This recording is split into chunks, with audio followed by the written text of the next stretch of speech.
दरबार के रंग, चतुर चमन और महाराज का न्याय। महाराज विक्रम सिंह न्यायप्रिय लेकिन हसीम जाग के शौकीन राजा।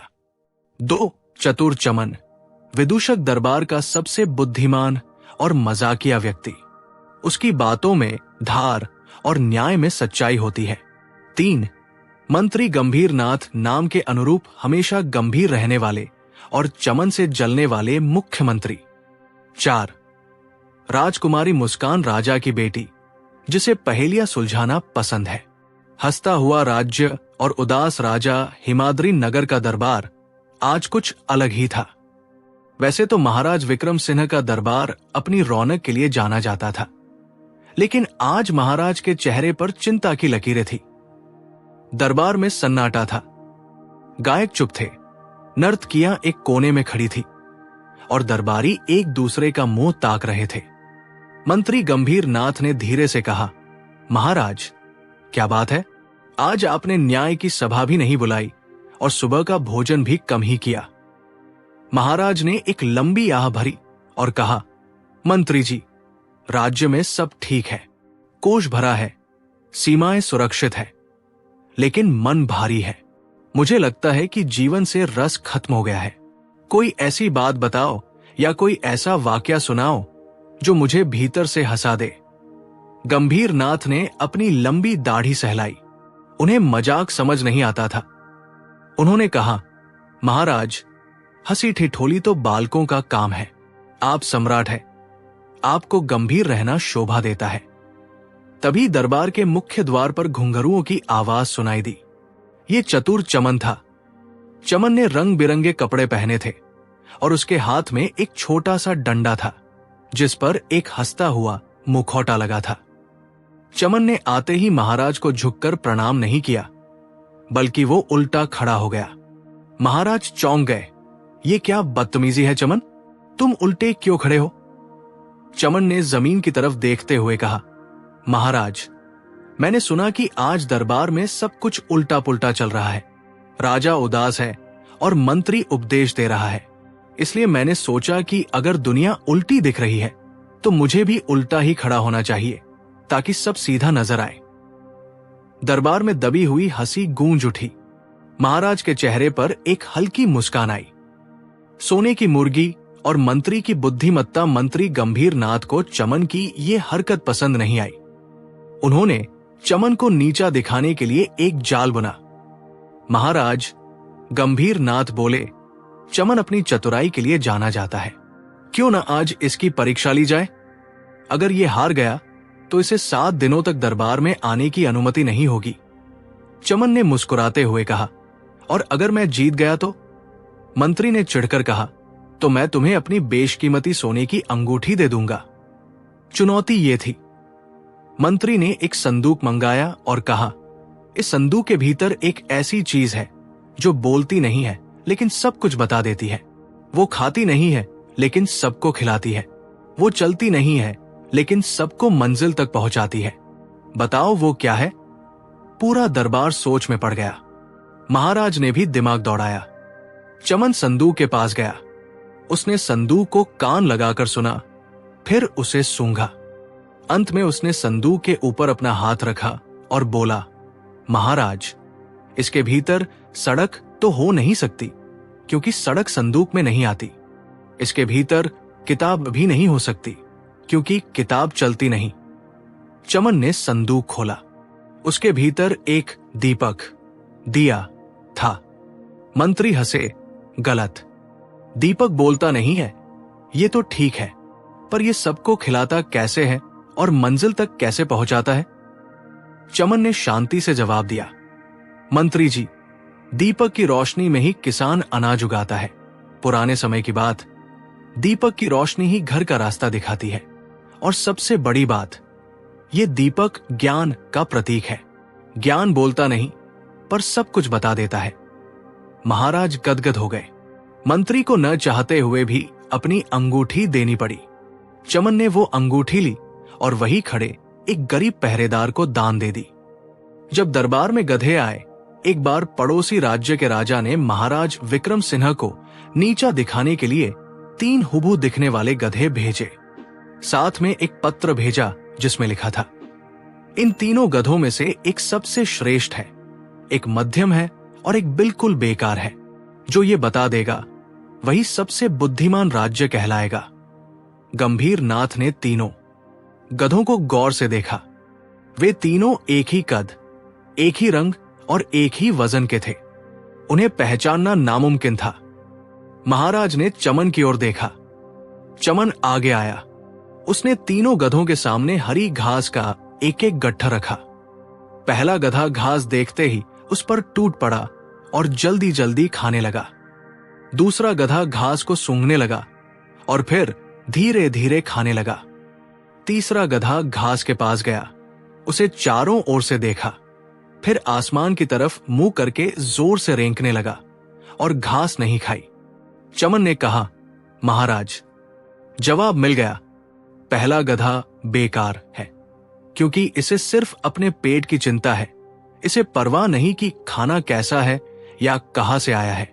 दूसरा गधा मध्यम है, क्योंकि ये सोच समझकर अपना आहार ले रहा है। तीसरा गधा सर्वश्रेष्ठ है। महाराज हैरान थे, वो कैसे? उसने तो खाना भी नहीं खाया। चमन ने कहा, महाराज, वो गधा नहीं, वो तो गधों का नेता है। वो खाना देखकर खुश नहीं हुआ, बल्कि वो चिल्लाकर अपने साथियों को बुला रहा था कि आओ, दावत तैयार है। जो दूसरों के बारे में सोचे वही श्रेष्ठ है। दरबार तालियों की गड़गड़ाहट से गूंज उठा। हवा का महल एक दिन एक विदेशी व्यापारी दरबार में आया। उसने महाराज के सामने एक अजीब शर्त रखी। महाराज, सुना है आपके पास बहुत कुशल कारीगर हैं। क्या वे मेरे लिए हवा में एक महल बना सकते हैं? अगर आप बना दें तो मैं आपको 1000 सोने की मुद्राएं दूंगा, वरना आपको मुझे देनी होंगी। मंत्री गंभीर नाथ परेशान हो गए। हवा में महल कैसे बन सकता है? ये तो असंभव है। चमन आगे आया और बोला, व्यापारी महोदय, महल तो बन जाएगा। हमारे कारीगर बहुत महान हैं, लेकिन एक छोटी सी शर्त है। व्यापारी ने पूछा, क्या शर्त है? चमन ने कहा, महल की नींव रखने के लिए पत्थर और गारा आपको हवा में पहुंचाना होगा। जैसे ही आप सामग्री हवा में पहुंचा देंगे, हमारे कारीगर महल बनाना शुरू कर देंगे। व्यापारी हक्का बक्का रह गया। वो समझ गया कि चमन ने उसे उसी के खेल में हरा दिया है। उसने हार मान ली और हरजाना देकर चला गया। यहां से कहानी में एक गंभीर मोड़ आता है। एक दिन एक विधवा औरत दरबार में रोती हुई आई। उसने आरोप लगाया कि शहर के सबसे अमीर साहूकार ने उसके पति के इलाज के बदले उसका घर गिरवी रख लिया और अब वो उसे वापस नहीं दे रहा है, जबकि वो पैसे चुका चुकी है। साहूकार ने एक कागज दिखाया जिस पर लिखा था कि पैसे कभी मिले ही नहीं। उस पर विधवा के अंगूठे का निशान था। चमन ने देखा कि विधवा अनपढ़ थी। उसने साहूकार से कहा, सेठ जी, आप बहुत बड़े आदमी हैं। क्या आप बता सकते हैं कि आपने ये कागज किस स्याही से तैयार किया था? सेठ ने कहा, साधारण स्याही है चमन, इसमें क्या खास है? चमन ने महाराज से एक मोमबत्ती मंगवाई। उसने कागज को हल्का सा गर्म किया। अचानक कागज पर कुछ और अक्षर उभरने लगे। चमन ने एक विशेष रसायन का प्रयोग किया था जो उसने पहले ही कागज पर छिड़क दिया था, या ये एक युक्ति थी? असल में चमन ने सेठ को बातों में उलझाया और अपनी जेब से एक वैसा ही दिखने वाला जाली कागज निकाला और चालाकी से बदल दिया। उसने दावा किया कि जो सच्चा होता है उसका कागज आग में नहीं जलता। सेठ डर गया। उसे लगा कि चमन के पास कोई जादुई शक्ति है। वो घबराकर महाराज के पैरों में गिर पड़ा और अपनी गलती स्वीकार कर ली। चमन का बचपन कैसे एक गरीब लड़का अपनी बुद्धि के बल पर राज दरबार तक पहुंचा। 2 मंत्री का षड्यंत्र गंभीर नाथ चमन को फंसाने के लिए चोरी का झूठा आरोप लगाता है। 3 राजकुमारी का स्वयंवर चमन कैसे राजकुमारी के लिए सही वर चुनने में महाराज की मदद करता है। 4 पड़ोसी राज्य से युद्ध जब तलवारें काम नहीं आती तब चमन अपनी बुद्धिमानी से युद्ध टाल देता है। 5 महाराज का भेष बदलना महाराज और चमन भेष बदलकर जनता का हाल जानने निकलते हैं और रास्ते में कई मजाकिया और शिक्षाप्रद घटनाएं होती हैं। क्या आप चाहते हैं कि मैं इस कहानी के अगले 5 अध्याय राजकुमारी के स्वयंवर और मंत्री के षड्यंत्र पर आधारित लिखूं? चूंकि अजीब मांग, स्वर्णपुर दरबार की पहली, स्वर्णपुर का गौरव। स्वर्णपुर एक ऐसा राज्य था जहां की सड़कों पर न्याय और गलियों में खुशहाली नाचती थी। यहां के महाराज वीरेंद्र प्रताप सिंह अपनी न्यायप्रियता के लिए पूरी दुनिया में प्रसिद्ध थे। लेकिन उनके दरबार की सबसे बड़ी शक्ति महाराज स्वयं नहीं, बल्कि उनके विशेष सलाहकार चतुर चमन थे। चमन के पास हर ताले की चाबी और हर सवाल का जवाब होता था। दरबार में हर रोज नए नए मामले आते थे। लेकिन एक सुबह कुछ ऐसा हुआ जिसने स्वर्णपुर के इतिहास में एक नया अध्याय लिख दिया। उस दिन एक ऐसी अजीब मांग आई जिसने बुद्धिजीवियों के सिर चकरा दिए।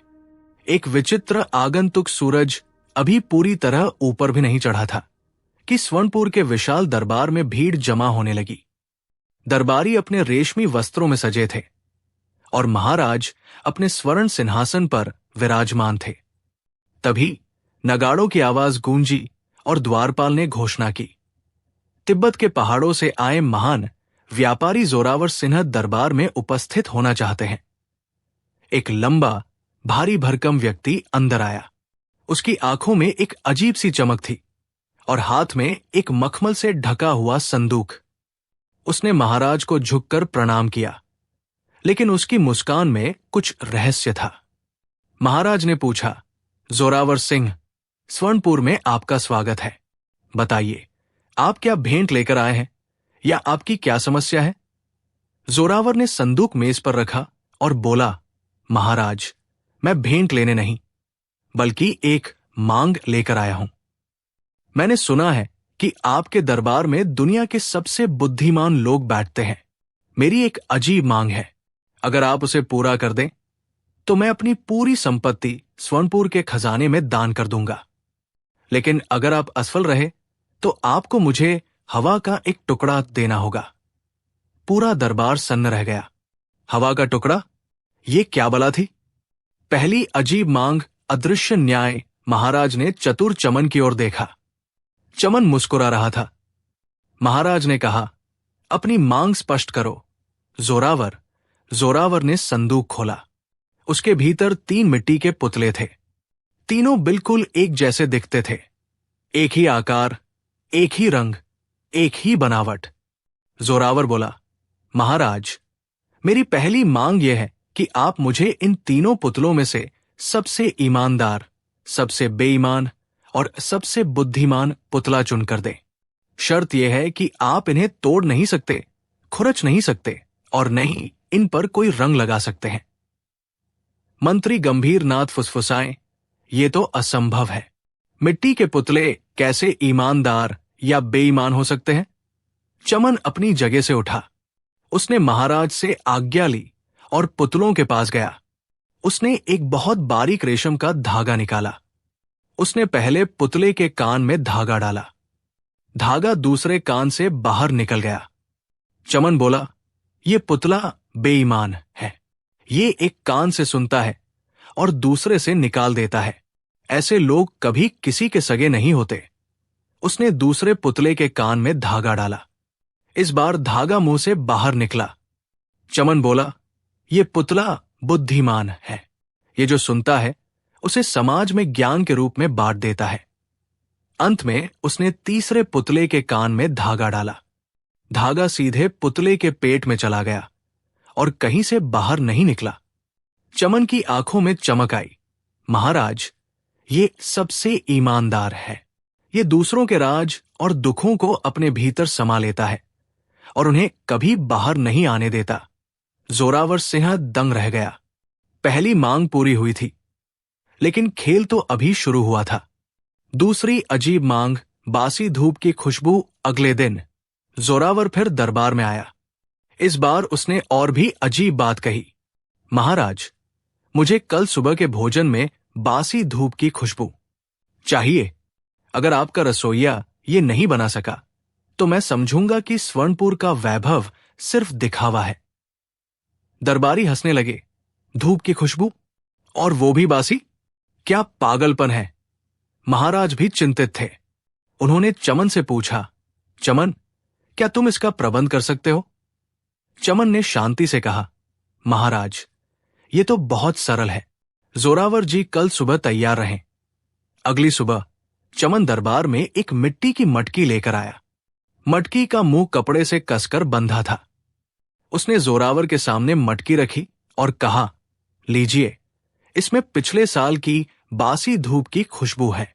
इसे खोलिए और आनंद लीजिए। जैसे ही जोरावर ने कपड़ा हटाया, उसमें से सूखी हुई चमेली और केसर की मिलीजुली महक आई। चमन ने समझाया, जोरावर जी, ये फूल पिछले साल की धूप में सुखाए गए थे।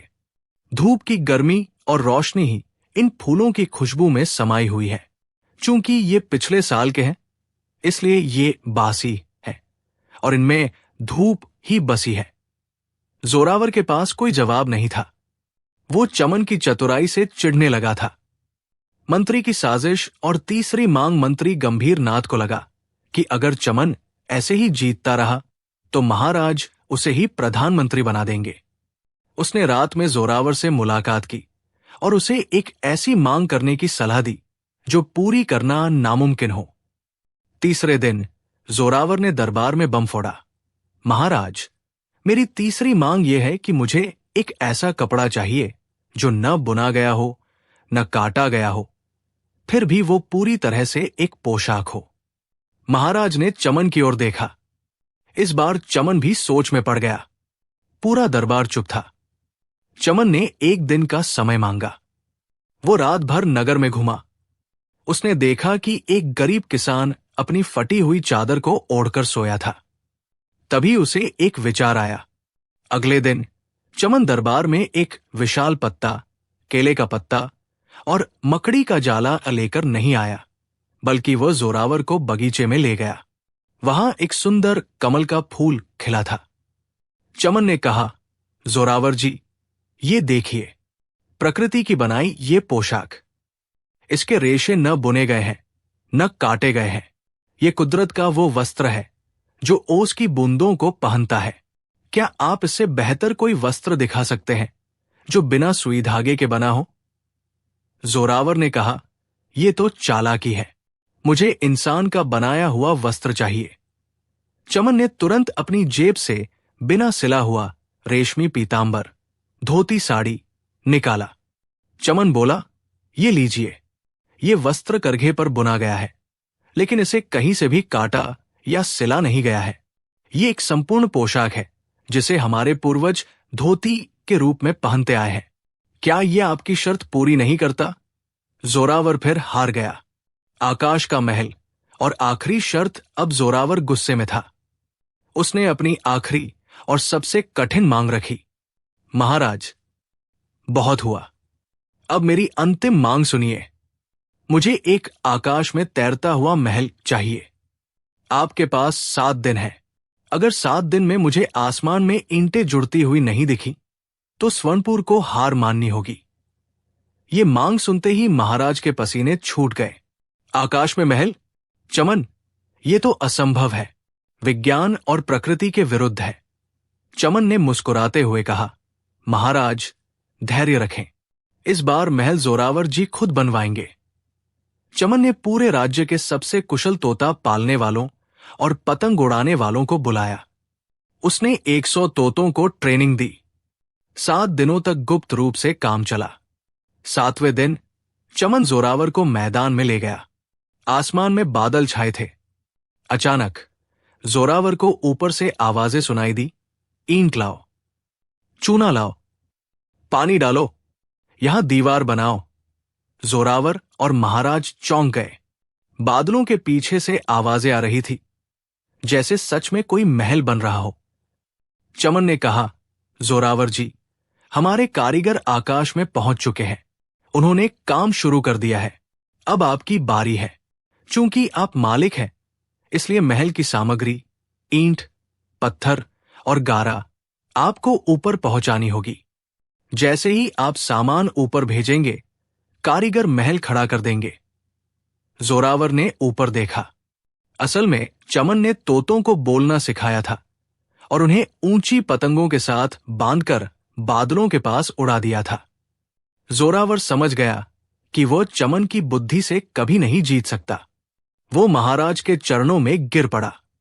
चमन कैसे एक साधारण चरवाहे से राज दरबार तक पहुंचा, उसकी गरीबी और संघर्ष की दास्तान। मंत्री कैसे पड़ोसी दुश्मन राजा के साथ मिलकर स्वर्णपुर पर हमला करने की योजना बनाता है, और चमन कैसे बिना हथियारों के युद्ध जीतता है। राजकुमारी के विवाह के लिए आए राजकुमारों की परीक्षा, जिसमें चमन ऐसी पहेलियां पूछता है जो नैतिकता पर आधारित होती है। राज्य का भ्रमण महाराज और चमन का भेष बदलकर राज्य में घूमना, जहां वे आम लोगों की छोटी छोटी समस्याओं को अजीब न्याय के जरिए सुलझाते हैं। जोरावर सिंह वास्तव में कौन था? क्या वो कोई देवता था या महाराज का खोया हुआ भाई? क्या आप चाहते हैं कि मैं इस कहानी का अगला है, जिसमें बीरबल के बचपन, उनके महेश दास से बीरबल बनने के सफर और दरबार के पहले बड़े रहस्य को विस्तार से बताया गया है? शहंशाह, सलाहकार और सल्तनत, बीरबल की बुद्धिमानी की महागाथा, महेश दास का उदय यमुना के तट पर, एक सपना 16वीं शताब्दी का भारत अपनी भव्यता और वैभव के शिखर पर था। मुगल सल्तनत की राजधानी आगरा, जिसे अकबराबाद भी कहा जाता था, दुनिया के सबसे शक्तिशाली और धनी शहरों में से एक थी। लेकिन इस वैभव से कोसों दूर यमुना नदी के शांत किनारों पर बसे एक छोटे से गांव टिकवामपुर में एक युवक रहता था, महेश दास। महेश दास दिखने में साधारण था, लेकिन उसकी आंखों में एक ऐसी चमक थी जो केवल असाधारण बुद्धि वाले व्यक्तियों में होती है। वो स्वभाव से कवि था, लेकिन उसकी असली शक्ति उसकी तर्क शक्ति और वाक्पटुता थी।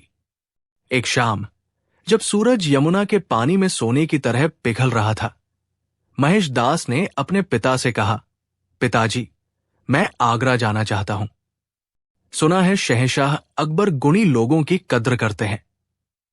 उनके पिता ने चिंतित होकर कहा, पुत्र, दरबार कोई बाग नहीं है जहां तुम टहल सको।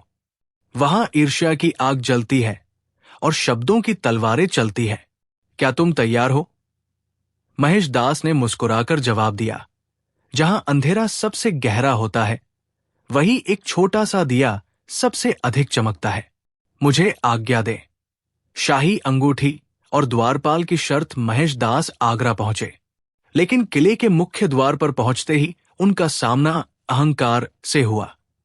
वहां एक भारी भरकम द्वारपाल खड़ा था, जिसकी मूंछें तलवार की तरह नुकीली थी। कहां चले, ऐ भिखारी? द्वारपाल ने गरज कर पूछा। महेश दास ने शांति से कहा, मैं शहंशाह से मिलने आया हूं। मेरे पास उनके लिए एक विशेष कविता है। द्वारपाल हंसा। शहंशाह के पास तुम जैसे हजारों आते हैं। अंदर जाना है तो मुझे इनाम देना होगा। जो भी शहंशाह तुम्हें देंगे, उसका आधा हिस्सा मेरा होगा। महेश दास समझ गई कि यह व्यक्ति भ्रष्ट है। उन्होंने एक पल सोचा और कहा, ठीक है, मुझे शर्त मंजूर है। जब महेश दास दरबार में पहुंचे तो अकबर ने उनकी कविता सुनी। अकबर कला के पारखी थे।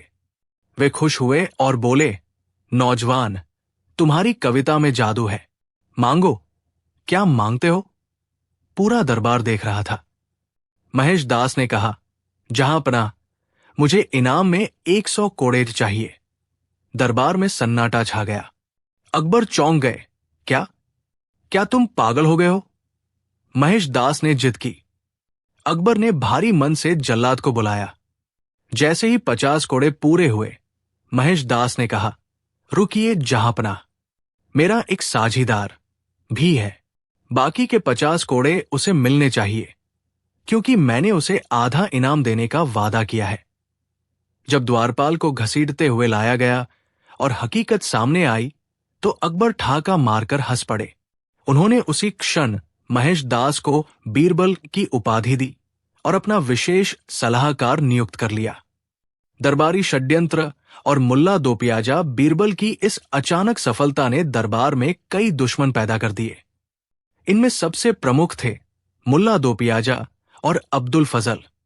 मुल्ला दो पियाजा खुद को सबसे बड़ा बुद्धिमान मानते थे और उन्हें एक काफिर बीरबल का शहंशाह के करीब आना रास नहीं आ रहा था। एक दिन दरबार में मुल्ला ने अकबर के कान भरे। जहांपनाह, बीरबल सिर्फ लतीफे सुनाना जानता है, उसके पास कोई गहरा ज्ञान नहीं है। क्यों न उसकी एक ऐसी परीक्षा ली जाए जिसमें वो असफल हो जाए।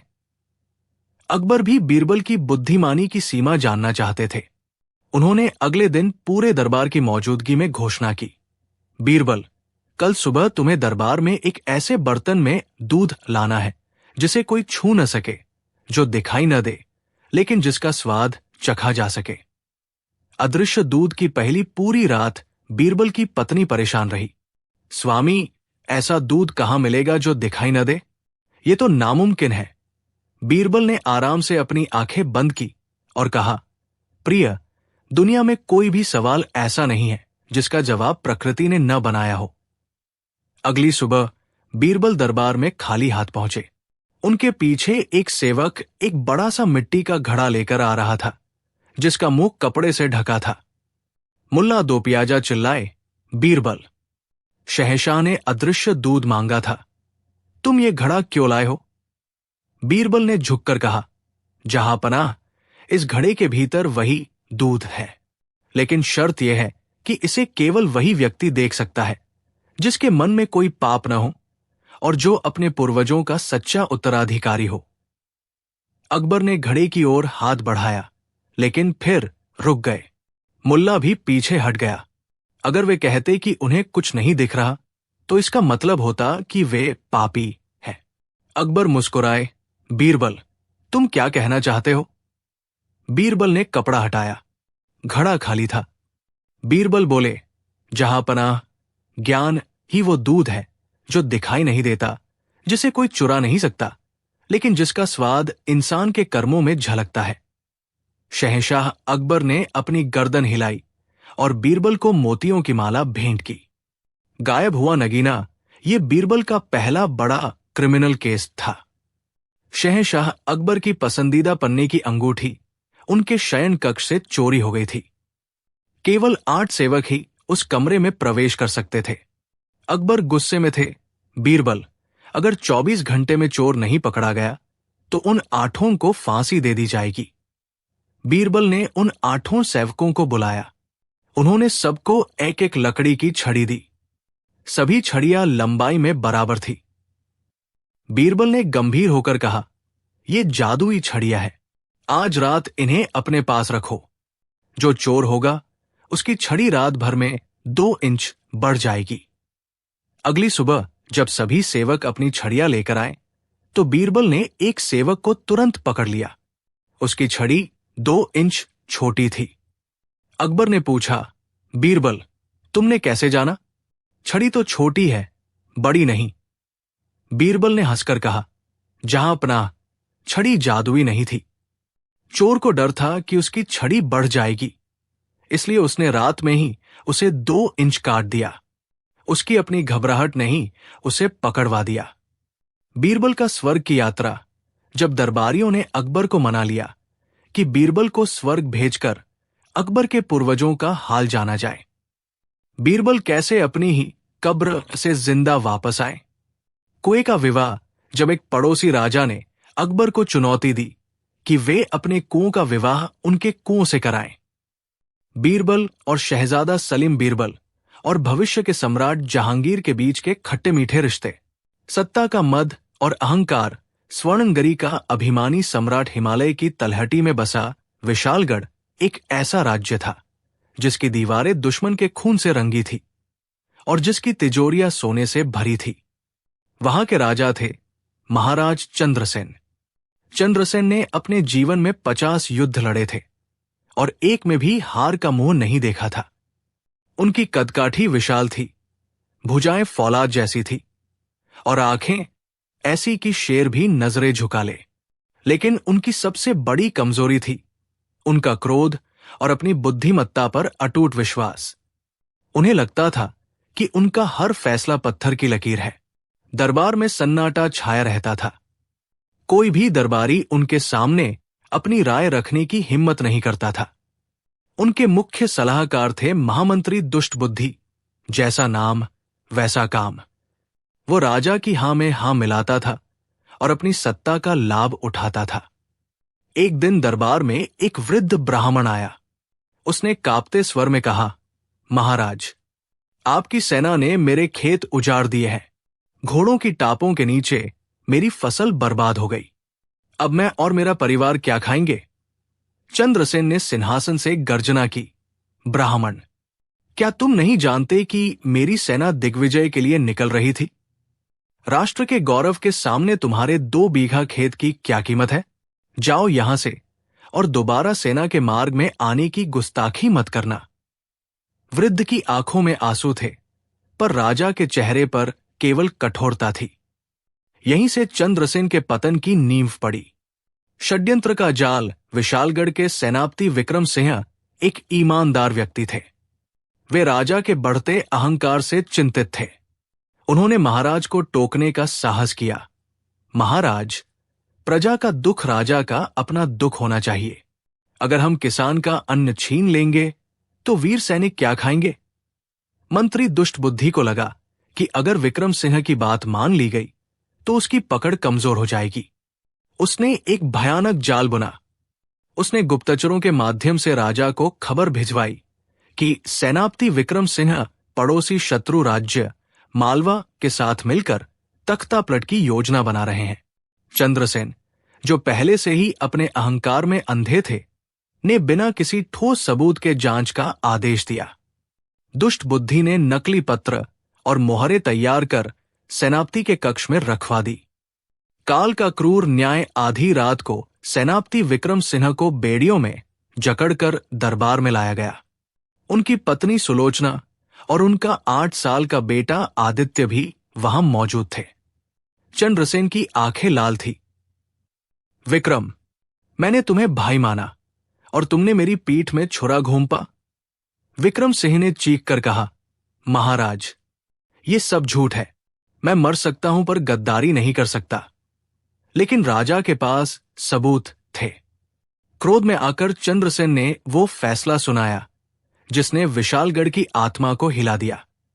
सेनापति विक्रम सिंह को मृत्युदंड दिया जाए और उनकी संपत्ति जब्त कर ली जाए। उनके परिवार को कोड़ों की सजा देकर राज्य की सीमा से बाहर निकाल दिया जाए। सुलोचना राजा के पैरों में गिर पड़ी, महाराज, कम से कम इस मासूम बच्चे पर तो दया कीजिए। इसे क्या पता कि राजनीति क्या होती है? परंतु चंद्रसेन के कान बंद हो चुके थे। अगले ही दिन सूर्योदय के साथ विक्रम सिंह को फांसी दे दी गई। उनके परिवार को अपमानित कर वन में छोड़ दिया गया। पूरा राज्य कांप उठा। किसी ने भी खुलकर विरोध नहीं किया, लेकिन लोगों के दिलों में राजा के प्रति प्रेम की जगह डर ने ले ली।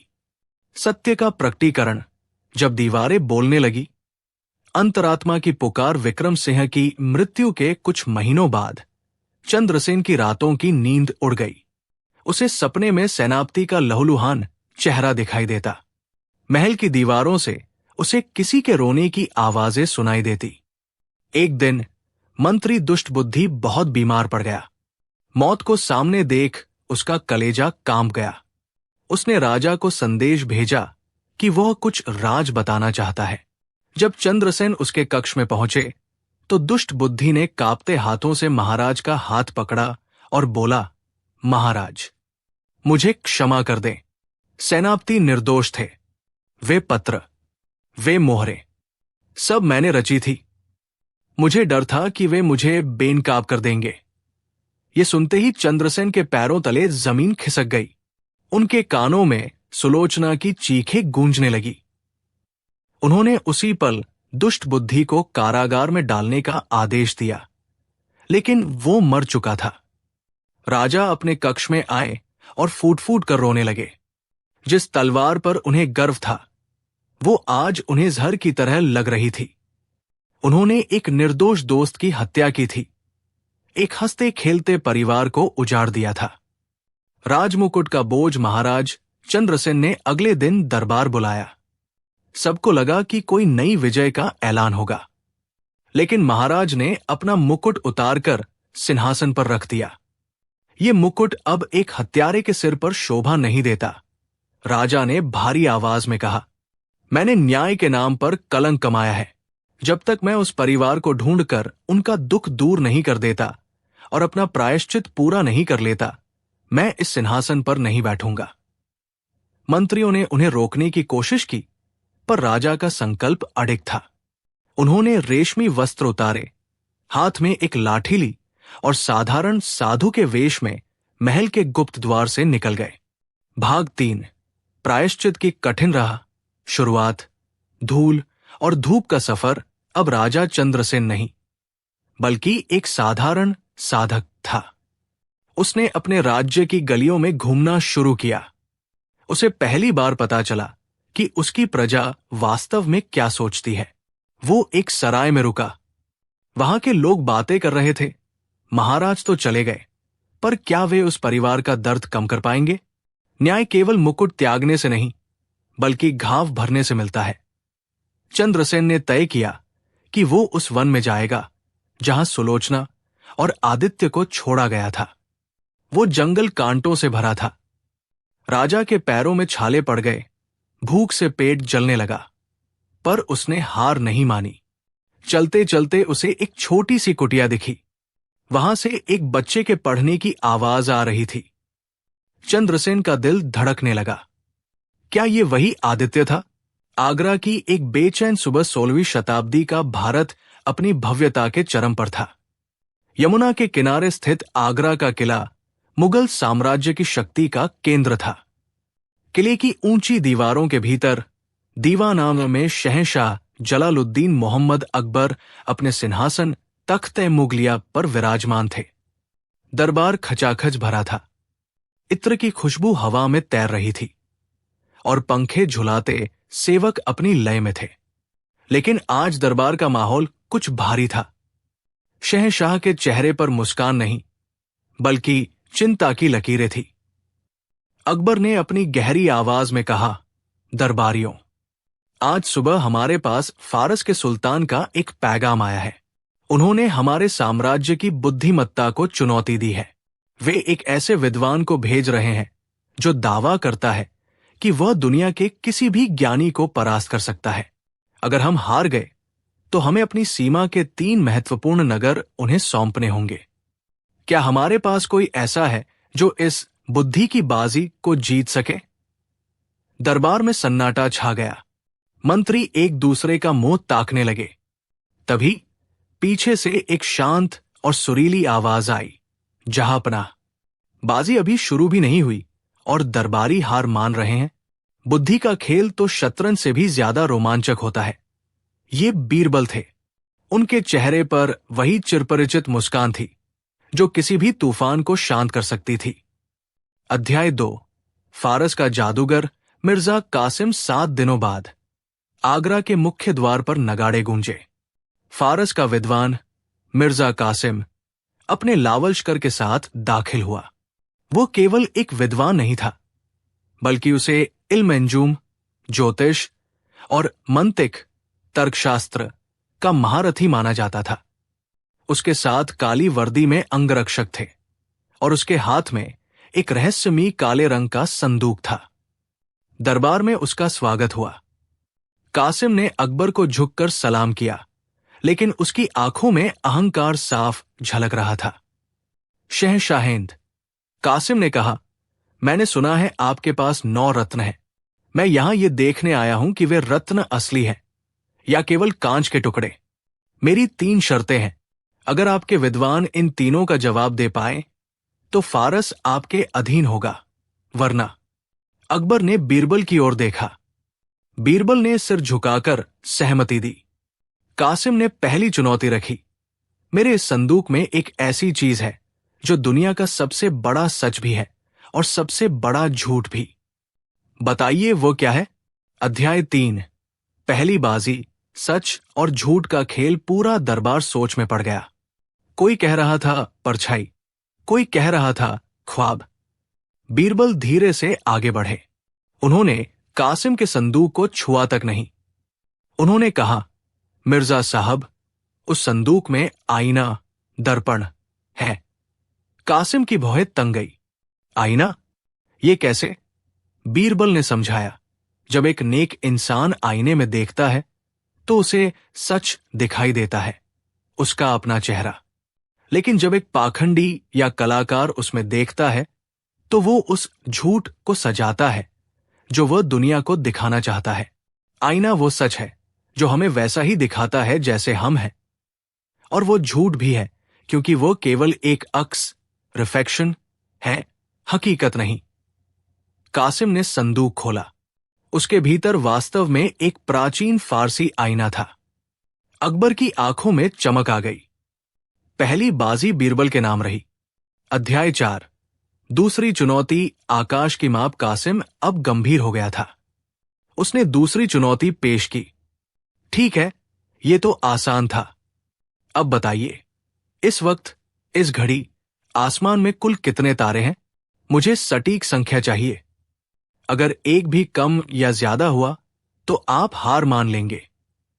ये एक ऐसा सवाल था जिसका जवाब देना वैज्ञानिक रूप से असंभव था।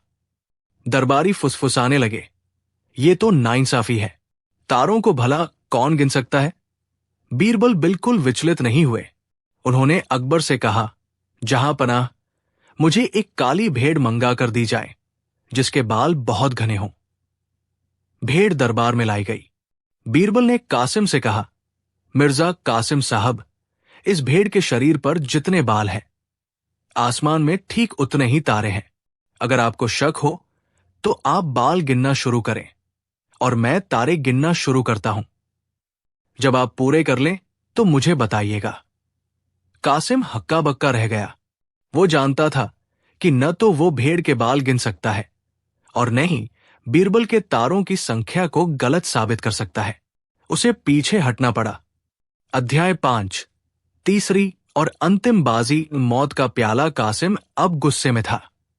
उसने अपनी जेब से एक छोटी सी शीशी निकाली जिसमें एक नीला तरल पदार्थ था। यह जहर है, कासिम ने कहा। मेरी तीसरी चुनौती यह है कि मुझे एक ऐसा मीठा पानी पिलाया जाए जिसे पीने के बाद यह जहर बेअसर हो जाए। लेकिन शर्त यह है कि वो पानी न तो किसी कुएं का हो, न नदी का, न बारिश का और न ही किसी फल का। अगर बीरबल ऐसा पानी नहीं ला पाए तो उन्हें यह जहर पीना होगा। अकबर का सिंहासन गुस्से से हिल गया। यह विद्वत्ता की परीक्षा है या हत्या का षड्यंत्र? लेकिन बीरबल ने अकबर को शांत किया। जहां पनाह, घबराइए नहीं। मिर्जा साहब को उनका जवाब कल सुबह मिलेगा। पूरी रात अकबर सो नहीं पाए। उन्हें डर था कि कहीं वे अपने सबसे प्रिय मित्र को न खो दें। उधर बीरबल अपने घर में शांति से एक विशेष प्रकार का शरबत तैयार कर रहे थे। अगली सुबह बीरबल दरबार में एक मिट्टी का पात्र लेकर आए। उन्होंने कासिम से कहा, लीजिए मिर्जा साहब, ये वो पानी है जो न कुएं का है, न नदी का और न ही बारिश का। कासिम ने उसे चखा। वो बहुत मीठा और गाढ़ा था। उसने हैरानी से पूछा, ये कैसा पानी है? ये कहां से आया?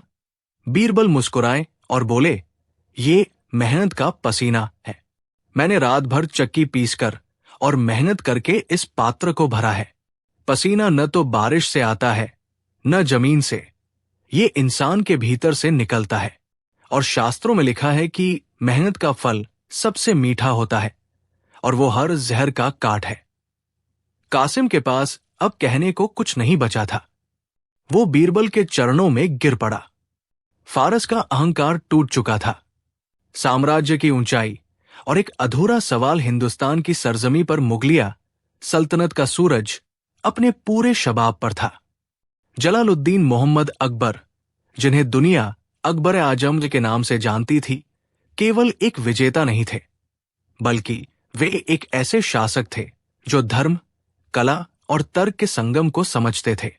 फतेहपुर सीकरी का बुलंद दरवाजा आसमान से बातें कर रहा था। दीवान खास में इबादत खाने की बहसें खत्म हो चुकी थी। लेकिन शहंशाह के मन में एक अजीब सी बेचैनी थी। वे अपने सिंहासन पर बैठे थे। उनके सामने दुनिया के सबसे कीमती नगीने थे।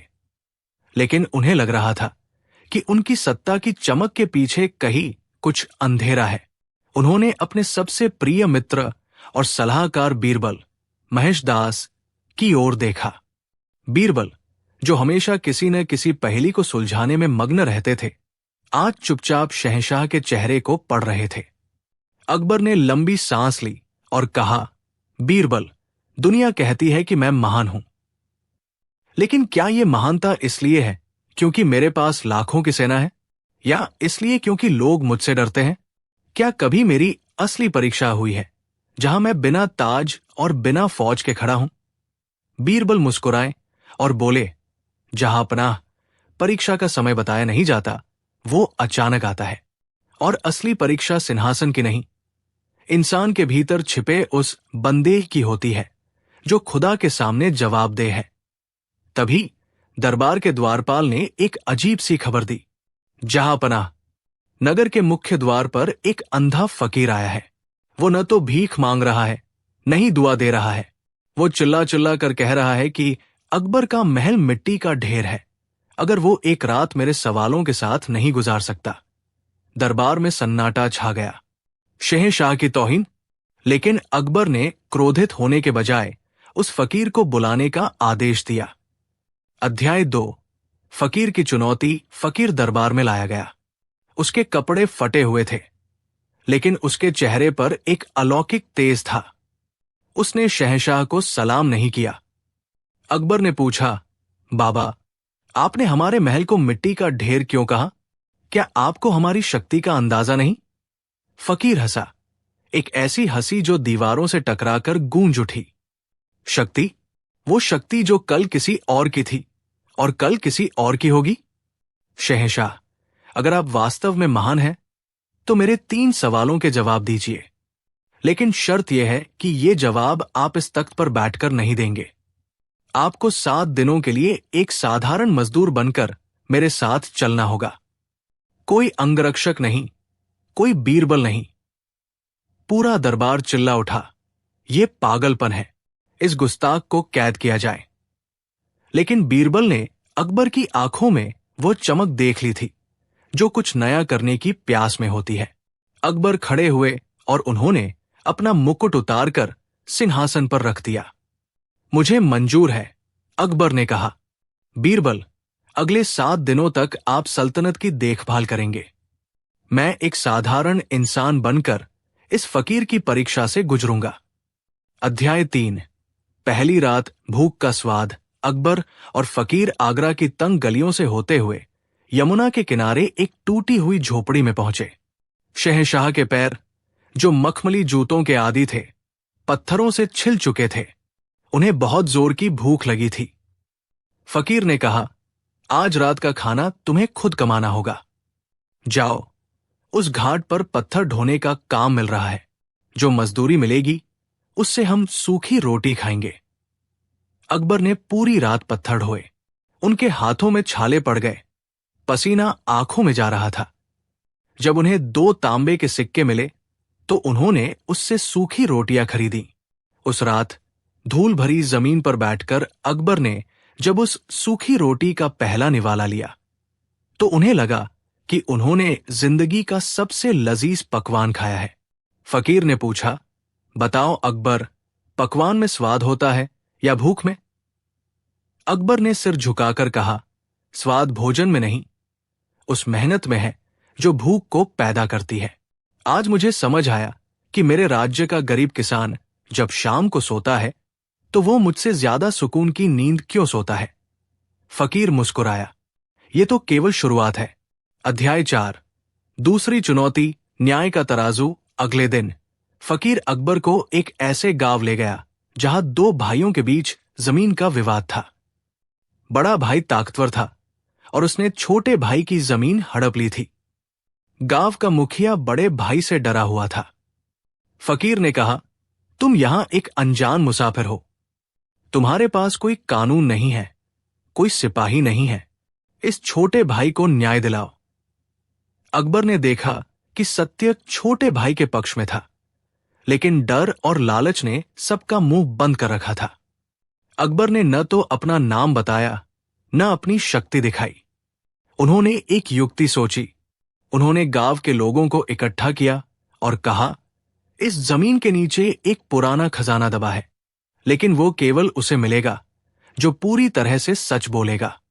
अगर कोई झूठ बोला तो वो खजाना पत्थर बन जाएगा। लालच में आकर बड़े भाई के एक नौकर ने सच उगल दिया कि जमीन छोटे भाई की ही है। शहंशाह ने उस दिन सीखा कि न्याय केवल आदेश देने से नहीं मिलता, बल्कि समाज के भीतर दबे सच को बाहर लाने के लिए धैर्य और युक्ति की जरूरत होती है। अध्याय 5। बीरबल की बेचैनी और महल का षड्यंत्र। इधर आगरा के महल में अकबर की अनुपस्थिति का फायदा उठाने की कोशिशें शुरू हो गई थी। मुल्ला दो पियाजा और कुछ विद्रोही अमीर दरबारी ये अफवाह फैलाने लगे कि शहंशाह को फकीर ने मार दिया है या वे पागल हो गए हैं। वे चाहते थे कि शहजादा सलीम को तख्त पर बिठा दिया जाए। बीरबल के लिए यह सबसे कठिन समय था। उन्हें एक तरफ राज्य की सुरक्षा देखनी थी और दूसरी तरफ शहंशाह की सलामती का यकीन रखना था। बीरबल ने अपनी बुद्धि का परिचय देते हुए महल के गुप्तचरों को सक्रिय किया। उन्होंने दरबार में ऐलान किया कि शहंशाह चिल्लाए काशिफ एक गुप्त साधना पर है और कोई भी उनसे 7 दिनों तक नहीं मिल सकता। लेकिन षड्यंत्रकारी हार मानने वाले नहीं थे। उन्होंने उस झोपड़ी का पता लगा लिया जहां अकबर ठहरे हुए थे। अगले भाग 25,000 शब्दों की ओर के लिए मुख्य बिंदु 1। षड्यंत्र का हमला। जब भाड़े के कातिल उस झोपड़ी पर हमला करते हैं तो क्या अकबर एक साधारण लाठी से अपनी जान बचा पाएंगे? 2। तीसरी और अंतिम परीक्षा। फकीर अकबर से एक ऐसी चीज मांगेगा जिसे देना किसी भी राजा के लिए सबसे कठिन होता है। वो क्या है? 3। वापसी का सफर। जब अकबर वापस महल लौटेंगे तो क्या वे वही राजा होंगे या एक पूरी तरह बदला हुआ इंसान? 4। बीरबल की बाजी। कैसे बीरबल महल के विद्रोह को बिना खून बहाए शांत करेंगे? सिंहासन की चमक। विंध्याचल की पहाड़ियों के बीच बसा था स्वर्णगढ़। जैसा नाम था वैसा ही काम। यहां की दीवारों पर सोना जड़ा था और यहां के राजा रुद्र प्रताप की कीर्ति पूरे आर्यावर्त में फैली थी। रुद्र प्रताप एक ऐसे योद्धा थे जिन्होंने अपनी तलवार के दम पर 17 युद्ध जीते थे। उनकी प्रजा उन्हें न्याय का देवता मानती थी। स्वर्णगढ़ के दरबार में न्याय की एक विशेष परंपरा थी। वहां धर्म घंटा लगा था। जो भी पीड़ित उसे बजाता, राजा स्वयं उसकी फरियाद सुनते। राजा रुद्र प्रताप का मानना था कि उनके राज्य में कभी कोई अन्याय नहीं हो सकता, लेकिन इसी विश्वास ने धीरे धीरे अहंकार का रूप ले लिया था। उन्हें लगने लगा था कि उनकी बुद्धि कभी गलत नहीं हो सकती। उनके प्रधानमंत्री थे आर्यभट्ट, जो वृद्ध और अनुभवी थे। वे अक्सर राजा को टोकते, महाराज, न्याय और क्रोध का मेल अग्नि और घी जैसा होता है। क्रोध में लिया गया न्याय अक्सर निर्दोष को जला देता है। राजा हंसकर कहते, मंत्री जी, मेरी आंखें सच और झूठ के बीच की बारीक रेखा को पहचानना जानती है। अध्याय 2। सूर्यमणि की चोरी। एक सुबह स्वर्णगढ़ के मुख्य मंदिर से सूर्यमणि गायब हो गई।